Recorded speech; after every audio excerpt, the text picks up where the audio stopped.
Well, though Douglas is defeated and Styles is back, that does not necessarily mean the evil is completely gone in a fantastic start to the beginning of the end. Don't change the channel, don't touch that dial. We got it all on UHM. Take off your sneakers.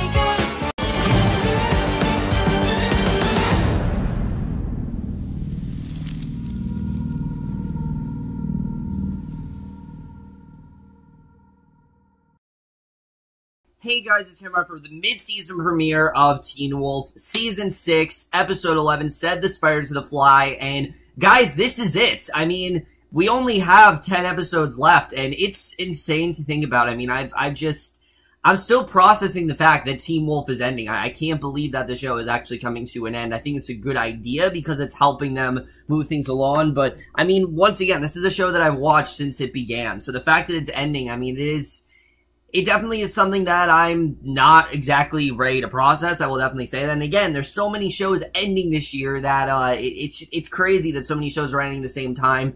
But either way, I was definitely very interested in this premiere, mainly because with this season, of course, they are taking the Season 3 approach, which I think is a very smart idea.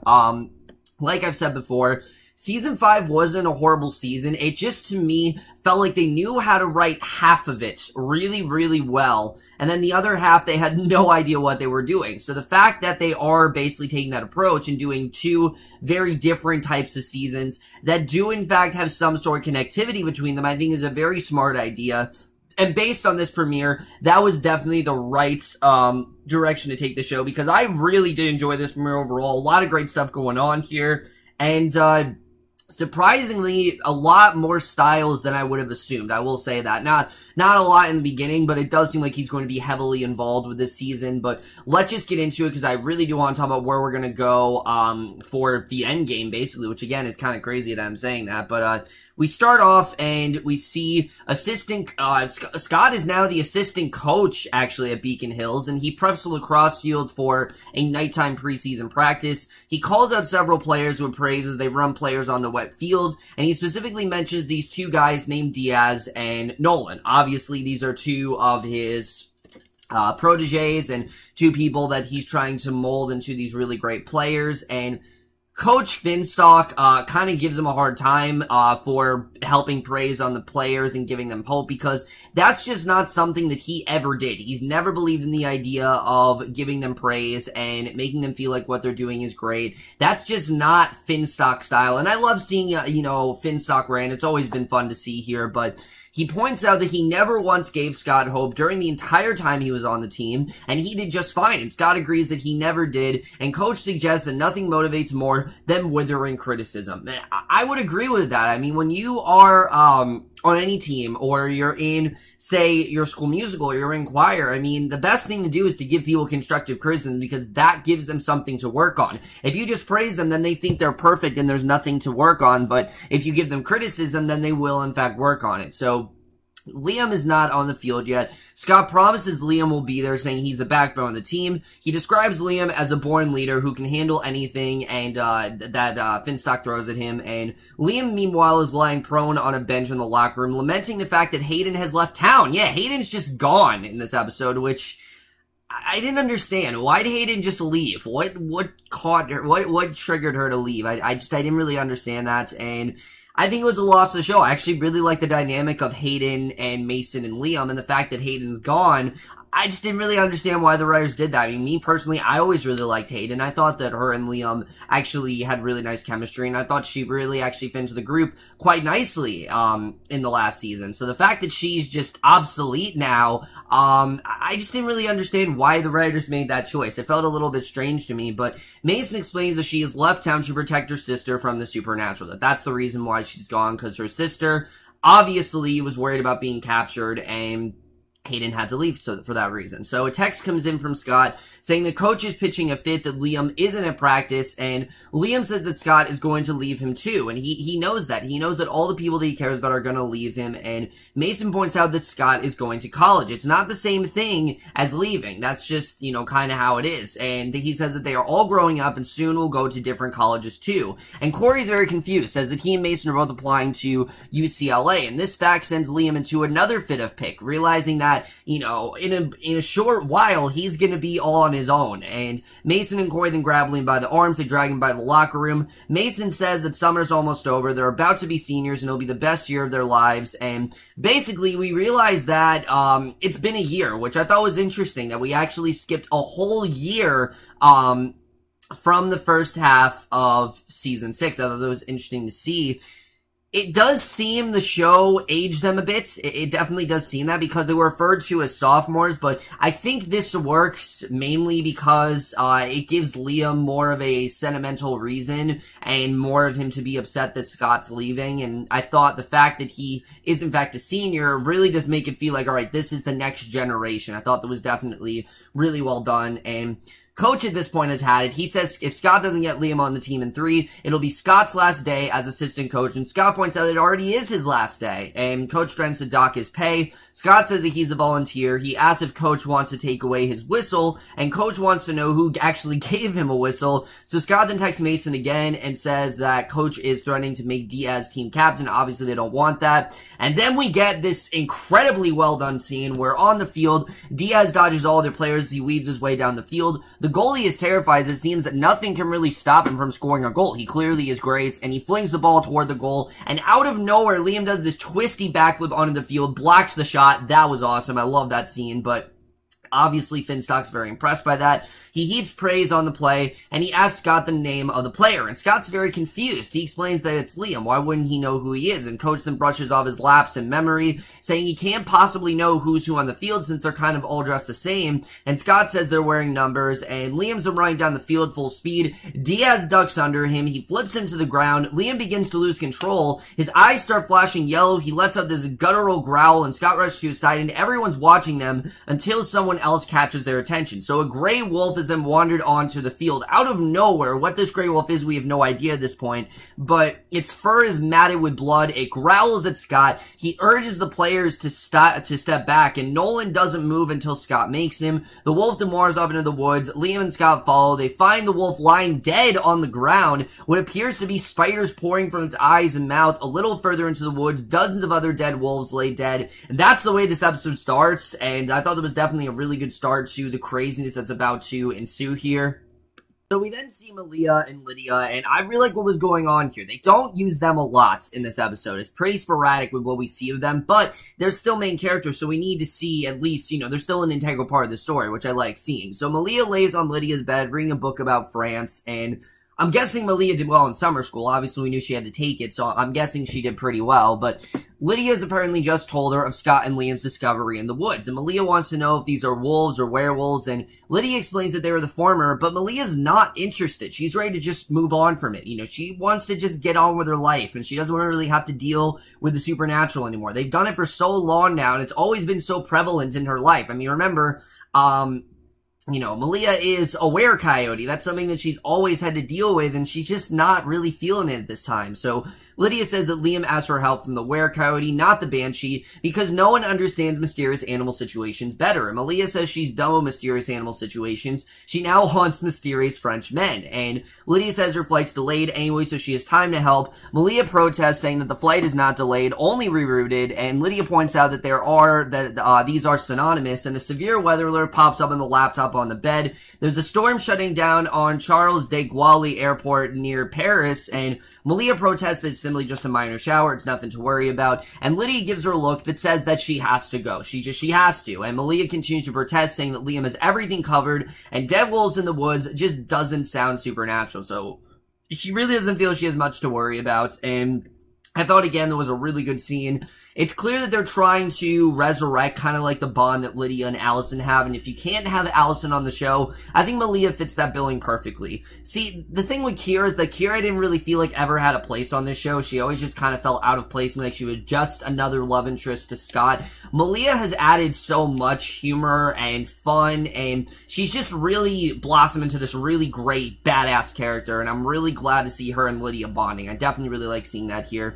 But as Scott's trying to close his overstuffed suitcase, Liam's trying to convince him that whatever happens to the wolves is definitely supernatural. And you can tell that Liam's doing this as a means for Scott to stay. He just doesn't want to see him leave. And Scott points out it could have been a parasitic infection, and he explains the bot flies can burrow into both animals and people, and the bugs then lay eggs into the host bite, which hatch and burst out of the skin. And Scott wants to address Liam's loss of control on the lacrosse field. He says he must remember his mantra and makes Liam say it aloud. What are 3 things that can no longer be hidden? Of course, that's the sun, the moon, and the truth. And Scott can hear Liam's heart rate slow. He focuses on the words and anchors himself, and I like how Scott is Liam's anchor. You know, we've known this from the beginning, well, actually since season 3, that all of the, all the characters in the show, they have this anchor, and the thing that is Liam's anchor isn't Hayden. I thought it was very smart that they didn't do that, because Hayden could have easily been Liam's anchor, but I think it just would have been a retread of, Allison being Scott's anchor.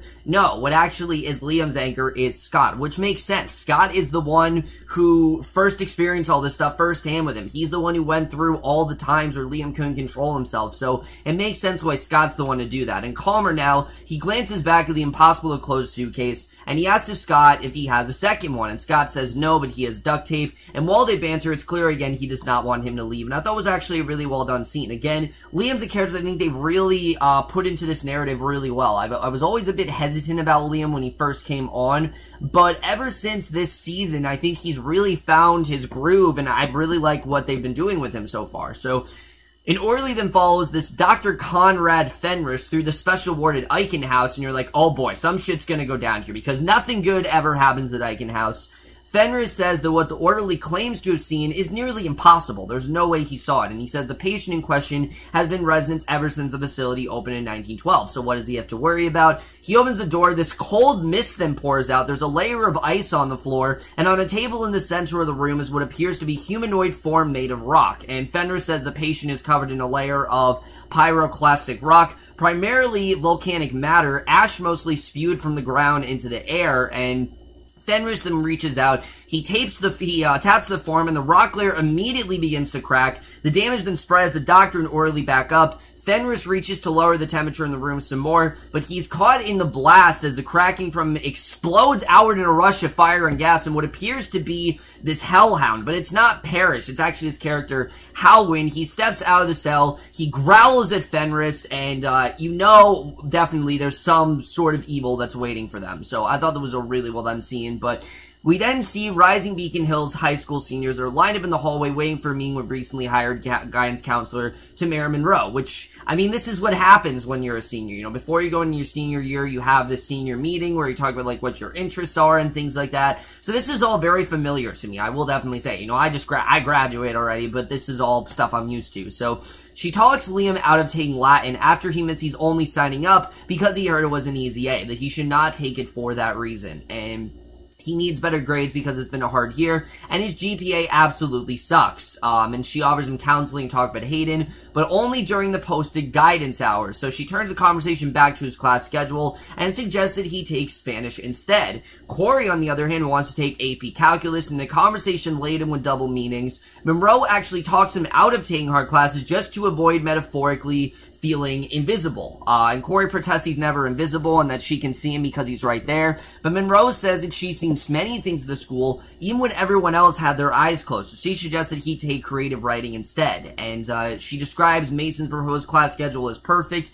says he's given it a lot of thoughts, and she probes further, asking him to come to talk to her and share his thoughts. She says she knows students at the school have seen and been through things that don't exactly come with easy explanation. And I mean, that's an understanding. I mean, the things that these characters have seen are just insane. But he tries to leave, but she presses him to come and talk to her, promising confidently for anything he really does share. And Mason says he's good and exits, and Nolan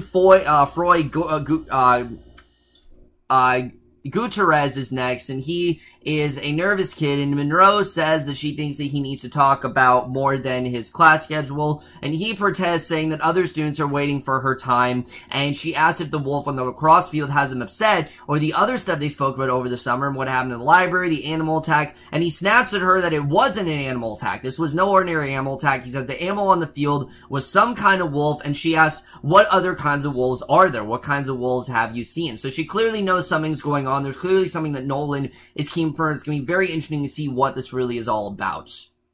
Liam and Mason then hit the library to find North American Cryptozoology, which is a book with an entire chapter on spiders and a section on scarabs, because obviously they know whatever it was a spider. So unfortunately for them, the entire mythology and superstition section is completely empty, and every book is actually missing. So we see Sydney then screams from her perch on the top of her desk in one of the classrooms. Dozens of rats are scurrying across the floor. They're coming from one of the ventilation ducts on the wall, and Sydney laments, why does this keep happening to our school, which I thought was honestly kind of funny, because yeah, why is all this stuff happening at Beacon Hills? And a man who's apparently the hellhound we saw earlier at Aiken is standing in the doorway watching. He closes his eyes and listens, focusing on each student in turn. Nothing apparently catches his interest and he leaves. We don't know what this guy's deal is, but clearly he is a hellhound that has some sort of agenda. Mason and Liam then come rushing into the classroom. Mason says they'll need a book on rats too. So they're in an underground tunnel. Mason explains that the vent in the classroom eventually leads into the tunnels, and he believes that that's where the rats actually originate. And as they walk through this vicious goo covering the base of the tunnel, Mason explains that the evolutionary advantage to humans' innate fear of spiders, snakes, and rats. And they find a star-shaped pile of dead and mutilated rats. Mason actually calls it a rat king, which is a real-world phenomenon. So we then see Natalie. She's moving into her new office as principal of Beacon Hills, which again,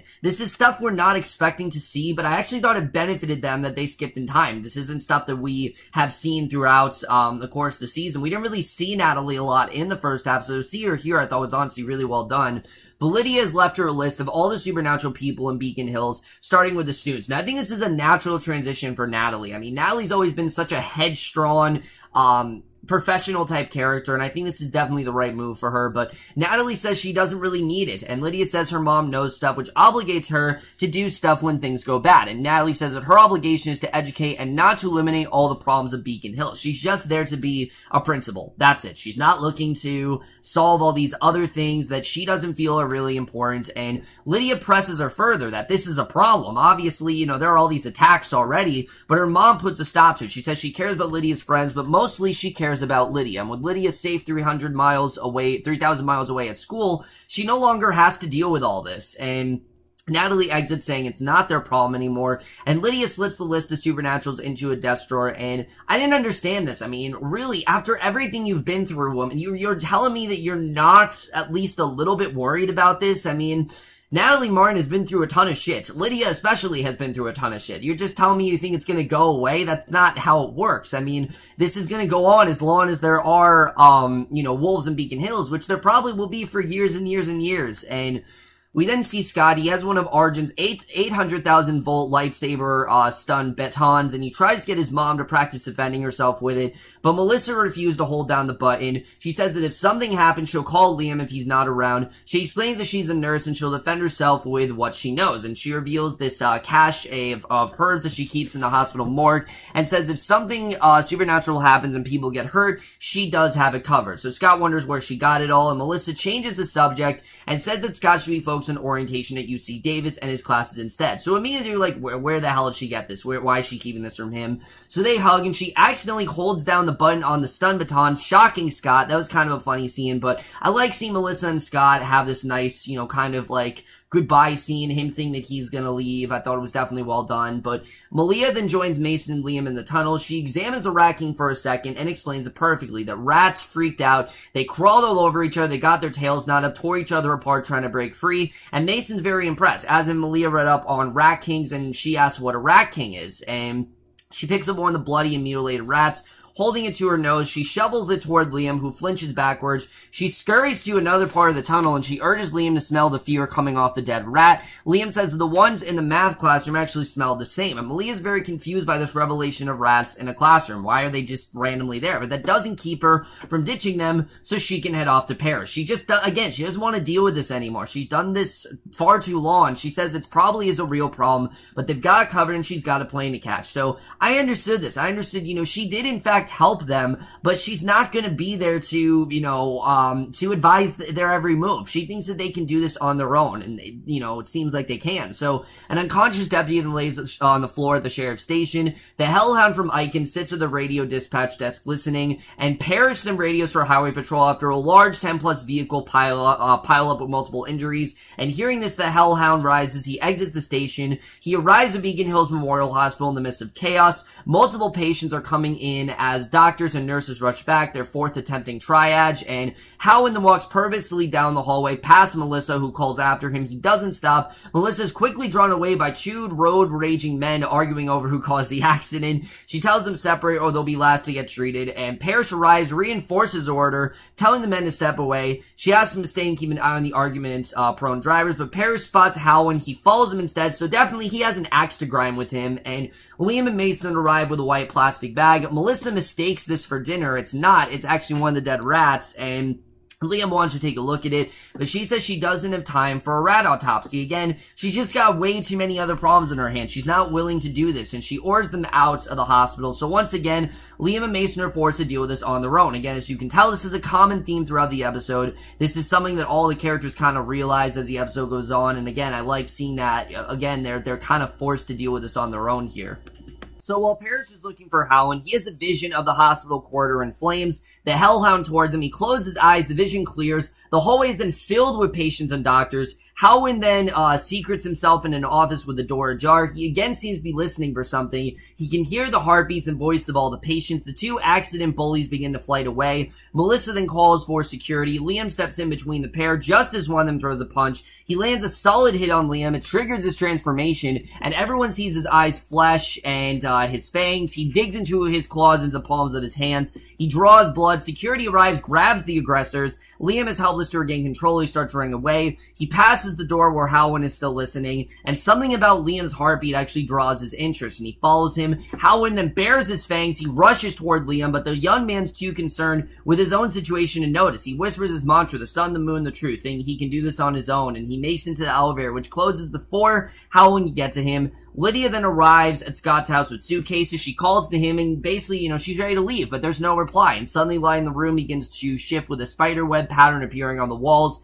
and Lydia's having a vision. She hears something crawling. The phone rings. She picks it up and places it to her ear, and this piercing electronic squeal comes from the handset. Suddenly, she's in the high school, just randomly. I don't know how she got there, but she's in there, and a massive spiderweb in the tunnel stretches the full length. She touched it in different spots. She hears voices, screams, gunshots, the crawling sound, doors locking, more screaming, more gunshots growling, and then a clear voice that says, you let it out. It was supposed to ride with the hunt forever. And of course, that's something being Styles. Styles was supposed to stay in that wild hunt. So I like that this is still connected to the wild hunt. I thought that was definitely interesting, but she jerks away, ends up wrapping up herself in the web. Suddenly she's back in Scott's living room and she's completely terrified. I mean, how'd all this stuff happen? She has no idea, but Mason apparently dropped the bag with the rat in the hospital during the fight. He and Liam discuss the fact that Melissa's gonna be mad at them as they walk into the school for a late night study hall. Holland has forced Liam to the school. Parrish has actually followed Holland, and the pair then square off at opposite ends of the hallway. They exchange a few words, explaining they're both hellhounds,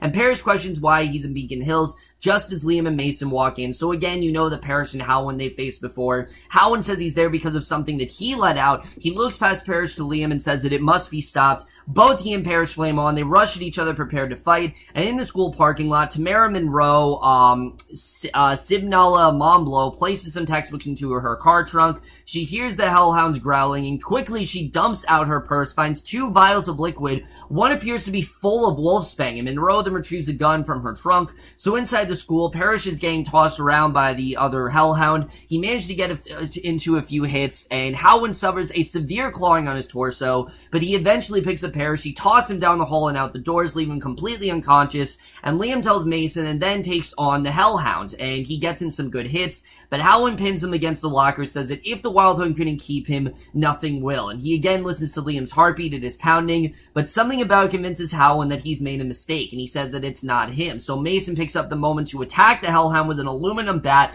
Holland grabs it mid-swing. He begins to melt it under his hand. He snatches it away, bats the human to the lockers with it, and Liam actually gets free. He pounds on the hellhound. Holland slashes at the werewolf, but Liam goes off. He punches the ducks and weaves and eventually knocks his opponent solidly into the lockers. And Holland's amused. He begins laughing. He says that it won't stay hidden. It must be stopped. Nothing else matters. So Liam then breathes deeply. He starts his mantra again, and when he opens his eyes, Holland's gone, at least for now. Mason actually regains consciousness. He rejoins his friends, so it seems that they've avenged this demon for now, but this is definitely not the end of what we're going to be seeing. So Scott then packs up Styles' Jeep in preparation to drive down to UC Davis. His coach's whistle hangs from the rearview mirror. He settles into the seat, and a note falls down from the sun visor. And all it is from Stiles. It says, "Be gentle." Of course, that being his car, because we know the problems he's had with Roscoe before. But after one false start, he cranks the Jeep. The headlights come on, illuminating Lydia. She still looks very scared, and she basically tells him, plain and simple, that they can't leave. Whatever this is that's following them, they can't possibly just leave. So Mason helps Liam to the locker room. The wounds are inflicted by hellfire. They won't heal as fast as other injuries would. Liam's in a lot of pain. He's really struggling there. His body's ripped up in several places. So like I said, he's really struggling, and Liam then feels very defeated. But Mason's impressed that he felt that he fought a hellhound all on his own without Scott. I mean, that's probably the first time he's been able to do that, and Liam says he doesn't want to get used to that, but Mason says that wounds heal, people move, things change, and that's just kind of how it is. So Liam says that it still hurts. Malia then looks at a computer screen and shows a map of the world and flight information from CFO to CDG, and flight delayed flashes in red. So she refreshes the screen. It now flashes a green on time banner. She gasps and collects her luggage. She turns toward the door, and Lydia and Scott are actually blocking her exit. She begins to protest that no, it's just rats and wolves and maybe a little problem. You know, she thinks it's not something they need to worry about, but Lydia insists that they do in fact need her. They can't just ignore this. And Malia then turns towards the window and opens it.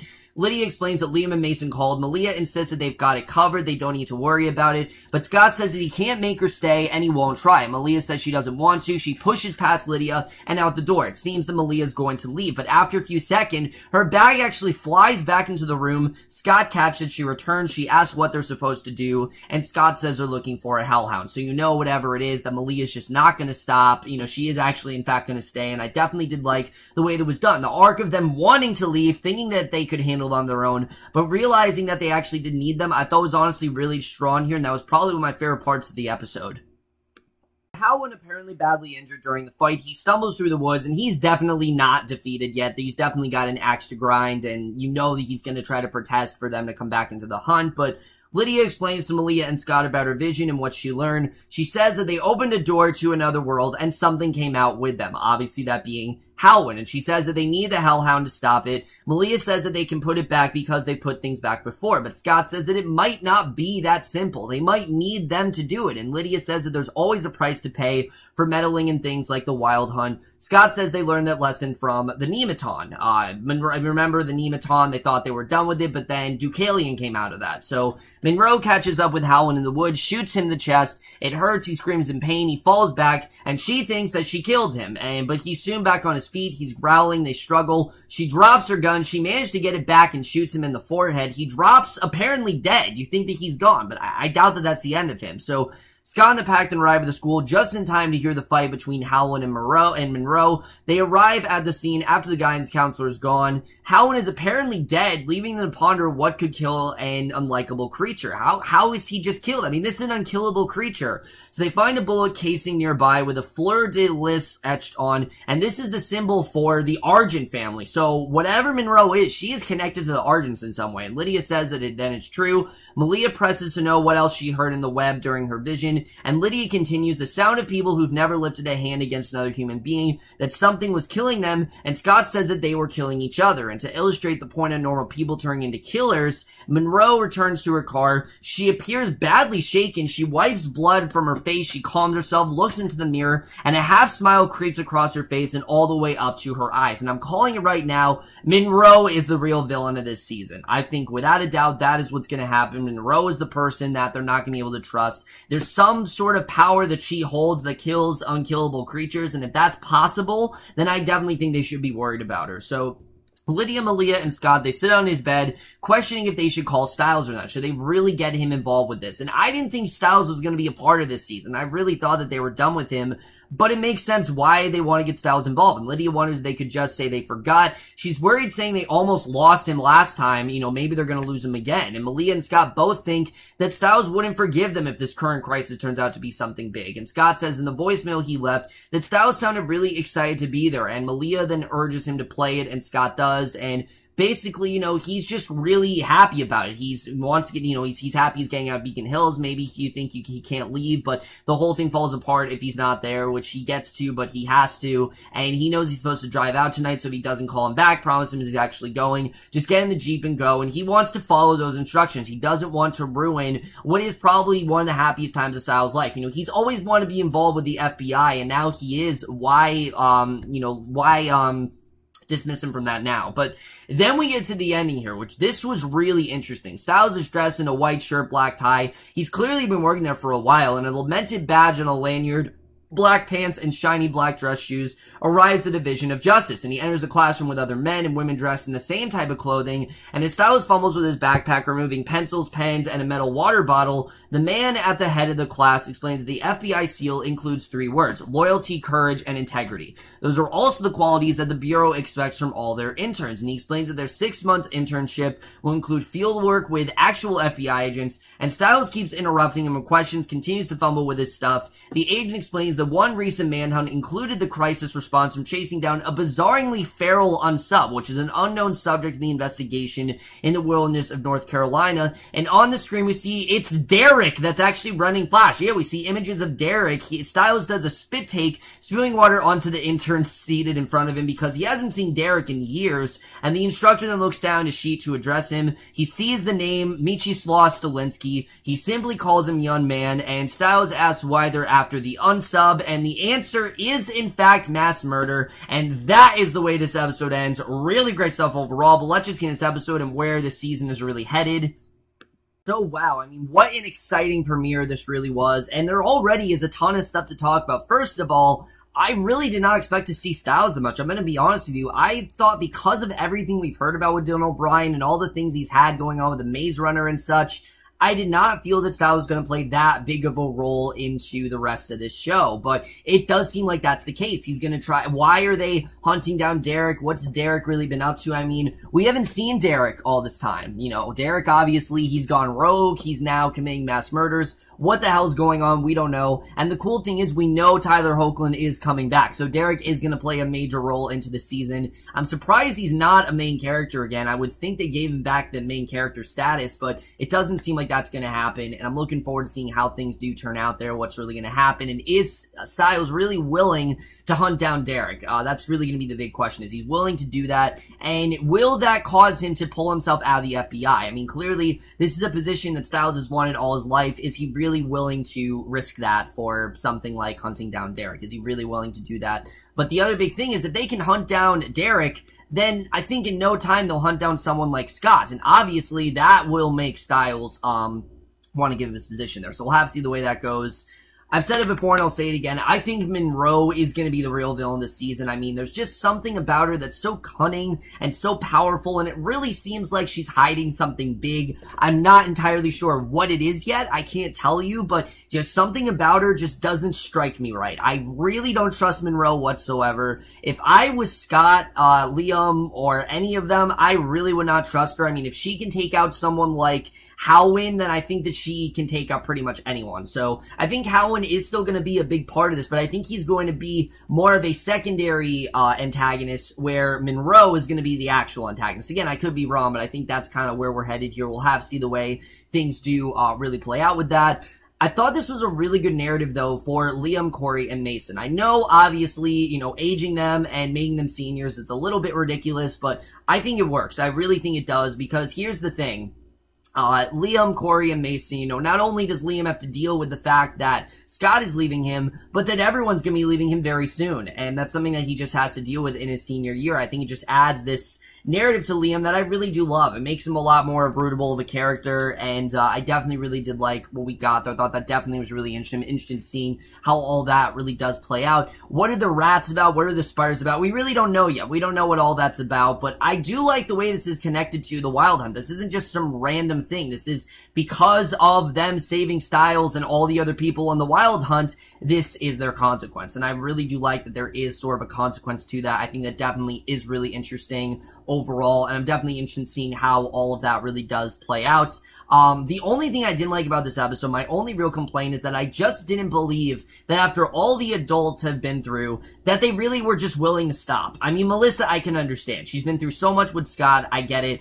But Natalie Martin, really, I mean, I didn't really believe that Natalie would just not want to continue this. I didn't believe that would happen. And getting rid of Hayden as well, I get why they did it, but it just felt so random that she's just not in the story. And I feel that they'd be giving even more to Liam's character if Hayden really was there. I get it that she's gone, and maybe that'll prove to be a better thing for Liam, but I just don't really like the fact that Hayden's gone. I will say I'm glad that we're not corrupted with romance for once. We haven't really had that a lot this season. We've only really had that with Styles and Lydia. Scott's been single, now Liam's single, so I think from here on out, we're going to focus on much bigger and better things. I'm interested in seeing how that's really all going to play out.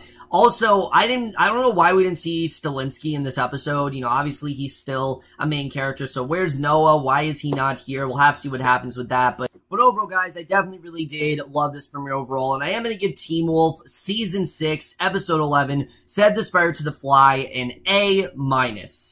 Over, guys, for the mid-season premiere of Teen Wolf. Let me know what you guys thought of this episode overall. Love your thoughts, Nick. Guys, this is the home stretch. It's insane to think about, but there's only so many episodes left of this show, and I can't wait to see the way the rest of this season really does play out. It looks like we're really heading to something really dark and scary, and I can't wait to see really where it's going to go from here. There are just so many possibilities, and some characters might not make it, honestly. Some characters might not make it. I think Malia could honestly be one of them. I think even Scott might die. There's definitely a possibility, especially hearing that they want to continue this show on a podcast. I think definitely there's a very good chance that Scott could end up dying. We'll have to see the way things really do play out there.